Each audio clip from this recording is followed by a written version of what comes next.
Good morning students, class first year.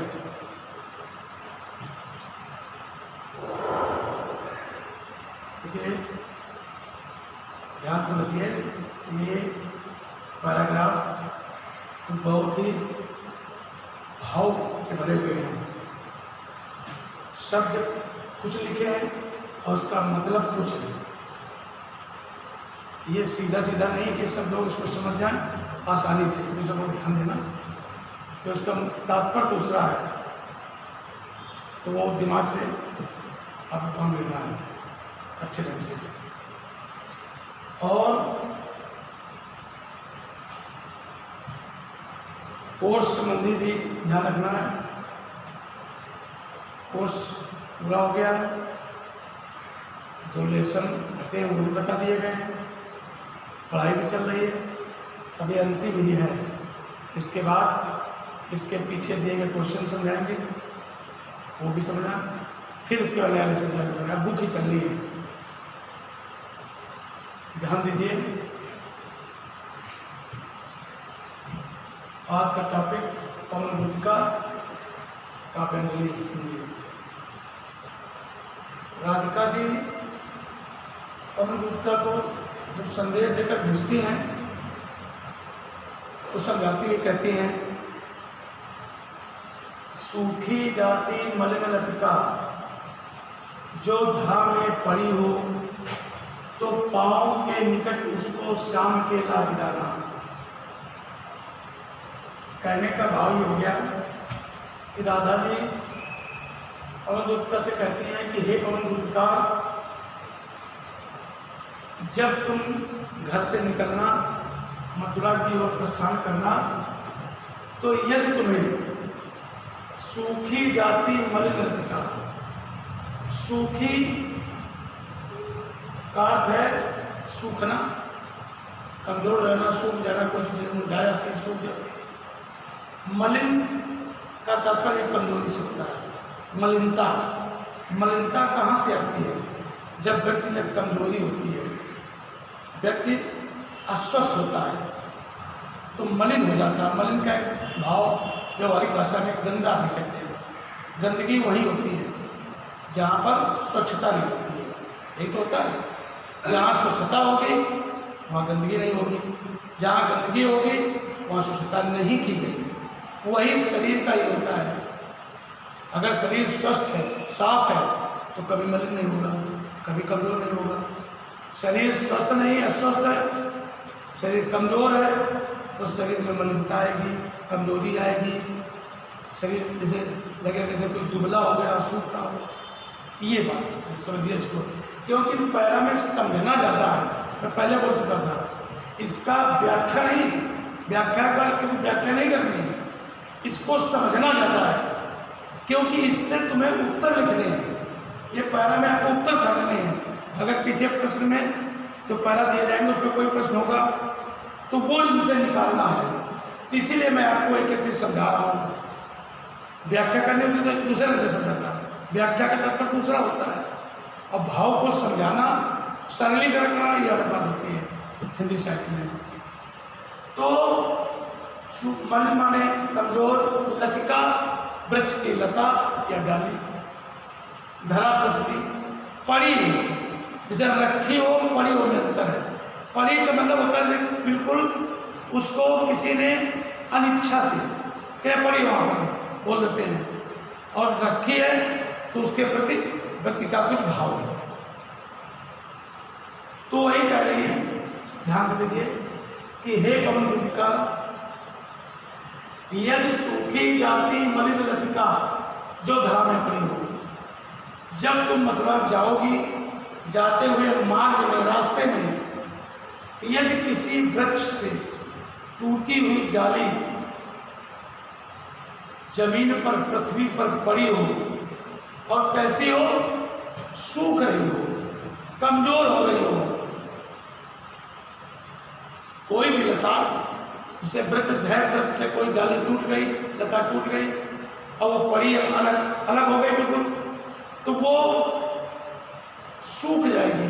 दिन पर दिन, रोज के रोज वो सूखती जाएगी, कमजोर होती जाएगी, मलिन होती चली जाएगी। तो कह रहे उसी को यदि मिल जाए पड़ी हो तो उसे ले लेना, उठा लेना। तो पांवों के निकट उसको श्याम केला गिराना, कह रहे उसे ले लेना और उस डाल को या लता को जाना श्याम जहां श्री कृष्ण बैठे हों तो ला करके उनके पैरों पर गिरा देना। देखिए ये भाव समझने वाले हैं, बहुत क्लिष्ट भाषा है ये, हम आपको गहराई इसकी बता दे रहे हैं। गिराना शब्द आ गया यहाँ, है हिंदी का भी शब्द। और एक रख देना, एक रखना, एक गिरा देना। जैसे ऊपर था कोई चीज रख दो या वहां रखी है और वहां पड़ी है, अंतर हो गया दोनों में। कोई चीज रखना, गिराना, अंतर हो गया। तो ये क्यों कहा गया? क्योंकि उसकी स्थिति कमजोर थी, वो कमजोर हो गई थी, मलिन हो गई थी, स्वच्छ नहीं थी। तो उसकी जो स्थिति होती है उस पर ध्यान नहीं दिया गया। तो कहते हैं कोई डाल से टूटी हुई डाली जमीन पर, पृथ्वी पर पड़ी हो, सूख रही हो, कमजोर हो रही हो, उसे उठा लेना और जा करके भगवान श्री कृष्ण के चरणों में, पैरों में उसे फेंक देना, डाल देना। उसका कारण यूं सीधे से प्रकट करना, प्रीति से बचता हो। और क्या तुम्हें प्रकट करना? सीधे से, माने कहने बहुत सीधे, सादगी से, सामान्य भाव से, हड़बड़ाहट से नहीं, तेजी से नहीं। तुम्हें क्या प्रकट करना है, क्या दिखाना है उनको, क्या उनके मस्तिष्क में भाव भरने हैं कि प्रीति से वंचिता, कि जैसे कोई वस्तु प्रेम से, किसी के प्रेम से वंचित हो जाए, किसी प्रीति से वंचित हो जाए, किसी से किसी का प्रेम मिल रहा हो, प्रीति मिल रही हो और वो वंचित हो जाए, मतलब प्रीति हटा दे, प्रेम हटा दे, तो क्या स्थिति होती है? वही स्थिति इसकी हो गई है। वृक्ष ने अपनी प्रीति से, प्रेम से इसका परित्याग कर दिया है, तभी तो मलिन हुई। तो कह रहे हैं कि ये उनको बताने का प्रयास करना, अब मेरा होना अति मलिन और सूखते नहीं जाना। फिर अपने लिए कह रहे हैं, यही सिलाई समझने वाली है, अपने लिए कह रहे हैं कि हे पवन मुद्रिका, तुम उनको ये भी बताने का प्रयास करें मेरा होना अति मलिन, कि मैं हूं किसी डाली की तरह। राधिका जी अपने लिए कह रही हैं कि मलिन मेरा होना, मैं हूं तो, लेकिन डाली की तरह मलिन हूं। इस डाली की तरह मेरी स्थिति है, सूखते नित्य जाना। जैसे ये डाली नित्य प्रति सूखती जा रही है, कमजोर होती जा रही है, उसी तरह से मैं जीते हुए भी और मैं भी सूखती चली जा रही हूँ रोज इसी की तरह। समझ गए? उसी देखिए फिर क्या कह रहे हैं, वही बात, कोई पत्ता नवल तरु का पीक जो हो रहा हो। नवल तरु पत्ता जानते हैं, नवल माने नया, नवीन, तर माने वृक्ष, पीत माने पीला। ये तो स्वाभाविक बात है, व्यवहारिक भाषा में कहा भी जाता है, लोग कह देते हैं। से कोई 5 वर्ष का, 10 वर्ष का लगभग कोई हो, कोई व्यक्ति और वो कमजोर दिखाई दे रहा हो, उसके मस्तिष्क पर कांति न हो, शरीर स्वस्थ न हो, तो लोग अमूमन कह देते हैं व्यवहारिक भाषा के अंतर्गत कि अरे भाई क्या हो गया, अभी तो तुम्हारी कोई उम्र ही नहीं, तुम इतने कमजोर कैसे हो गए हो। ये अमूमन लोग कह देते हैं, चलता हुआ बात है, क्यों कम एज में स्वस्थ होना चाहिए। तो वही बात इसके आगे पड़ी कि कोई पत्ता नवल तरु का पीत जो हो रहा हो। कहते हैं कि राधिका जी के पवन का कोई पत्ता, कोई नए वृक्ष का, नवीन वृक्ष हो, नया छोटा शिशु, और उसके पत्ते हरे होने चाहिए। उस नवीन वृक्ष में उसके पत्ता कोई पीला पड़ गया हो, पीला हो गया हो, तो आश्चर्य की बात है। तो कह रहे हैं कि नए वृक्ष में, नए तल में उस वृक्ष का कोई पत्ता जो पीला हो गया हो, उसे तुम ले लेना। तो प्यारे के दृग युगल के सामने ला उसे। दृग युगल माने दोनों नेत्रों खुले हों, उन्हीं के सामने इस पीले पत्ते को ला करके दिखाना, रखना उनके सामने ले आना और धीरे धीरे समझ रखना और उन्हीं को बताना। कर धीरे से, आसानी से, बहुत ही सावधानी से उस पीले पत्ते को ले लेना और उनके दोनों मित्रों के सामने उसे रख देना और यूं बताना और इस प्रकार और इस सावधानी से उन्हें बताने का प्रयास करना, समझाने का प्रयास करना कि पीला होना प्रबल दुख से प्रोसिता सा हमारा। प्रोसिता का मतलब होता है कि जिस स्त्री का पति परदेश चला गया हो, परदेश चला गया तो उसके वियोग में उसकी स्त्री दुख से पीड़ित है, दुख कर रही है।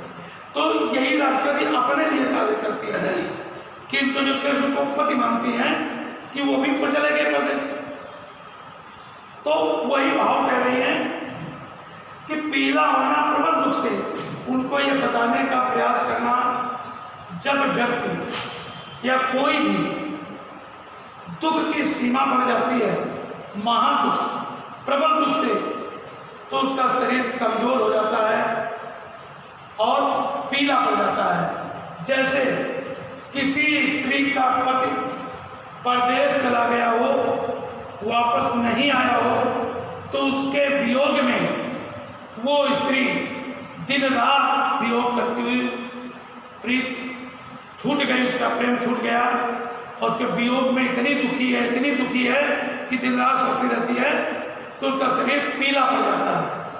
तो कहते हैं वही स्थिति मेरी है, पीला होना प्रबल दुख से। जैसे किसी स्त्री का पति परदेश चला गया, वापस नहीं आया, उसके वियोग में स्त्री पीली पड़ जाती है, तो कहते वही स्थिति मेरी हो गई है। भगवान कृष्ण के मथुरा चले जाने से मैं दिन रात उनके वियोग में दुखी रहती हूँ, दुख अपरंपार दुख, महान दुख से पीड़ित रहती हूँ, तो मेरा शरीर भी पीला पड़ गया, कमजोर हो गया है। Good morning students, class inter. देखिए ये आपका पवन बुद्ध का काव्य खंड का जो फर्स्ट लेसन था, इसका आज समापन। ये अंतिम पैराग्राफ है। अब आज से आपका एक लेसन मैंने पढ़ा दिया, तो सब सारे वीडियो भी आपको दे दिए। जो नहीं क्लास ज्वाइन कर रहा है उसको भी मौका मिल जाएगा वीडियो से। तो अब ये लेसन समाप्त हो गया। अब अगले टर्म से लेसन दूसरा प्रारंभ होगा। के लिए बहुत ध्यान से आइए, क्योंकि पढ़ाई आपकी नियमित चल रही है। मैं रोज इसलिए समझा देता हूँ, ये बात आपके तक पहुँचे मेरी। इसको अब भी कई स्टूडेंट बेहद लापरवाही कर रहे हैं और ये बहुत गलत बात है। आपको क्या समस्या है? क्लास ज्वाइन हो रहा है, ये हिंदी ये आपको क्लास में ही पढ़नी होगी, या तो आप पढ़ें या हम पढ़ाएं। इसका कोई साधन दूसरा तो है नहीं। अन्य विषयों का तो साधन भी होता है। साफ से आपको कोचिंग ज्वाइन कर ली, कहीं ट्यूशन कर हो गए, इसका क्या होगा? और जब ना आप हमसे पढ़ेंगे ना आप स्वयं पढ़ेंगे, बहुत हल्के में इसको लेंगे, फिर जब बोर्ड पेपर होगा नंबर आपके कम आएंगे, तब आपको परेशानी पड़ेगी। सब में अच्छे हो जाएंगे, इसमें कम हो जाएंगे, क्योंकि आपने पढ़ा नहीं ढंग से। तो मैं केवल इतना कहना चाहता हूँ आप लोगों से, ऑल स्टूडेंट्स जितने बैठे हैं, जितने सुन रहे हैं, कि अपने विषय की, इस हिंदी की मैं स्वयं गारंटी लेता हूँ। अपने विषय की अध्यापक गारंटी नहीं लेता, मैं लेता हूँ कि अच्छे नंबर आपके आएंगे। मैं विश्वास दिलाता हूँ। बशर्ते शर्त एक है कि मेरे पढ़ाई या मैं पढ़ाऊँ, सारे लोग पढ़ें, सारे लोग उसमें सहयोग करें, उसको रिवाइज करें, जितना मैं बताऊं उतना आप चलें, उतनी अच्छी पढ़ाई करें, ये बात आप करें। और पढ़ाऊंगा मैं, जिम्मेदारी मेरी है, 100% जिम्मेदारी मैं लेता हूँ अपने सब्जेक्ट की। किसी के 90 नंबर पीछे नहीं आएंगे, 90+ रहेंगे। अगर आप मेरे कहने से चलेंगे, मेरे अनुसार चलेंगे, मेरी पढ़ाई को आप समझेंगे और स्वयं मेहनत करेंगे घर में। ये मैं हमेशा कहता रहता हूँ। अब आप हमारी बात मानेंगे नहीं, हमारी पढ़ाई को महत्व देंगे नहीं, घर में कभी पढ़ेंगे नहीं, क्लास में मन लगाएंगे नहीं, और नंबर सोचेंगे अच्छे आ जाए तो कैसे आ जाएंगे बताइए। इसलिए मेरा समझाना फर्ज, मैं बच्चों को समझाता रहता हूँ, इसलिए जानकारी देता रहता हूँ। अभी आपको फोकस कीजिए, कोई दिक्कत भी नहीं है। एक लेसन समाप्त हुआ, होने जा रहा है, दूसरे लेसन से आप बिल्कुल ईमानदारी से पढ़ना प्रारंभ करें। और जब रिवीजन कराऊंगा, जब एक बार समाप्त हो जाएगा, तो रिवीजन में आपको 100% अपनी तैयारी हो जाएगी, आपको कहीं कुछ करने की जरूरत नहीं है। आप इस बात का विशेष ध्यान रखें। अब देखिए लेसन, ये टॉपिक 5 का पवन दूत का, और इसका अंतिम धारा है। राधिका जी पवन दूत का से कहती हैं, यों प्यारे को विदित करके सर्व मेरी व्यथाएं, धीरे धीरे वहन करके पांव की धूल लाना। प्यारे माने भगवान कृष्ण के लिए कहना, विदित माने बताना, ज्ञान कराना, सर्व माने सब, व्यथा माने कष्ट, दुख। धीरे धीरे माने और सावधानी पूर्वक, आराम से वहन करके, इन्हीं प्राप्त करके, अपने परिश्रम से, अपने मन से ला करके, पांव पैर धूल धूली, ये जो कर्म मिट्टी होती है रच। तो राधिका जी कहते हैं कि हे पवन दूत का, यों प्यारे को विदित करके सर्व मेरी व्यथाएं, कहते हैं तुम मथुरा जाना और वहां पर हमारे प्रियतम, हमारे प्रिय श्री कृष्ण से विदित करके उन्हें सारी चीजें बताना।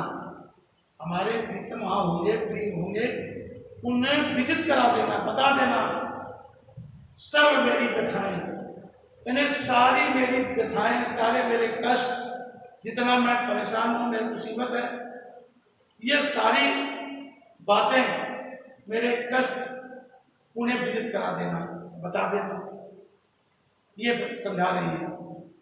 और धीरे धीरे वहन करके पांव की धूल लाना, करें फिर आराम से, धीमी गति से, बहुत ही अच्छे ढंग से वहन करके, किसी भी तरह से उनके पैरों की धूल, चरणों की, चरण रज से कहते हैं, चरण रज यानी चरणों की धूल वहन करके, प्राप्त करके ले आना। थोड़ी सी भी चरण रज जो ला न देगी हमें तू, करें कि हे पवन दूत का, राधिका जी कहते हैं कि थोड़ी सी भी चरण रज, कहते हैं चरणों की धूल, पैरों की धूल, चरण रज यदि थोड़ी सी यदि मुझे लाकर हमें दे देगी, हमें प्राप्त करा देगी, तो हा संबोधन लगा है, हमें संबोधित करेंगे हा दुख के साथ, कैसे तो व्यथित चित्त को बोध में दे सकूंगी।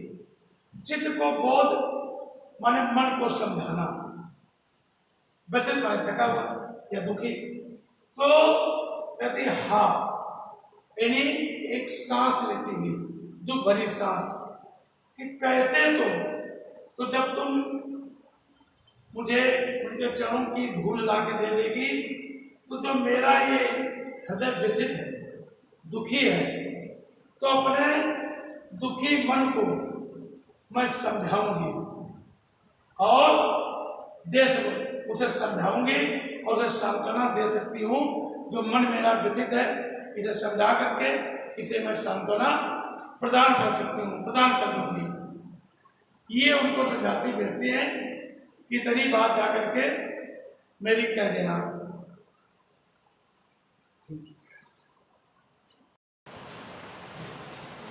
आगे, पूरी होवे न यदि तुझसे अन्य बातें हमारी। फिर बड़े अंदाज में कह रहे हैं कि हे पवन दूतिका, यदि तुमसे ये जो हमारी सूचनाएं हैं, हमारी बातें हैं, हमारे जो कष्ट हैं, दुख है, दर्द है, अगर तुमसे पूरी न हो सके, तुम इन्हें पूर्ण करने में सक्षम नहीं हो, नहीं कर, अन्य बातें हमारी जो अन्य और बातें हैं मेरे जीवन की, मेरे वियोग की, मेरे दुख की, यदि तुम इन्हें पूरी नहीं कर सकती हो या तुम्हारे बस की बात नहीं है, तो तू मेरी विनय इतनी मान ले और चली जा। तो कह रहे हैं कि तू मेरी विनय को स्वीकार कर ले, मेरी विनती को स्वीकार कर ले, निवेदन स्वीकार कर ले, मान ले, और तू यहाँ से चली जा। मेरा निवेदन स्वीकार करके, विनती स्वीकार करके यहाँ से चली जा। छू के प्यारे कमल पद को प्यार के साथ आ जा। और कह रहे हैं, ये तब कह रहे हैं कि जब मेरी बातें तुमसे नहीं बता सकती हो, मेरी अन्य बातें जीवन में क्या गुजर रहा है, श्री कृष्ण के मथुरा जाने के बाद मैं कितना वियोग में हूँ, कितना दुखी हूँ, अगर ये कहने में सक्षम नहीं हो तो एक दूसरा विकल्प दे रही है कि छू के प्यारे कमल पद को प्यार के साथ आ जा। तो तुम जाना और हमारे जो प्रिय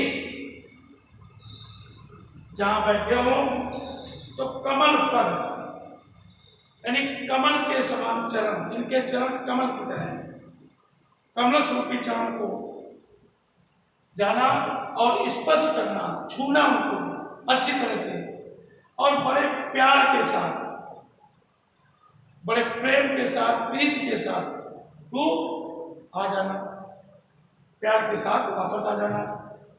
जी जाऊंगी हृदय तर में मैं तुझी को लगा के।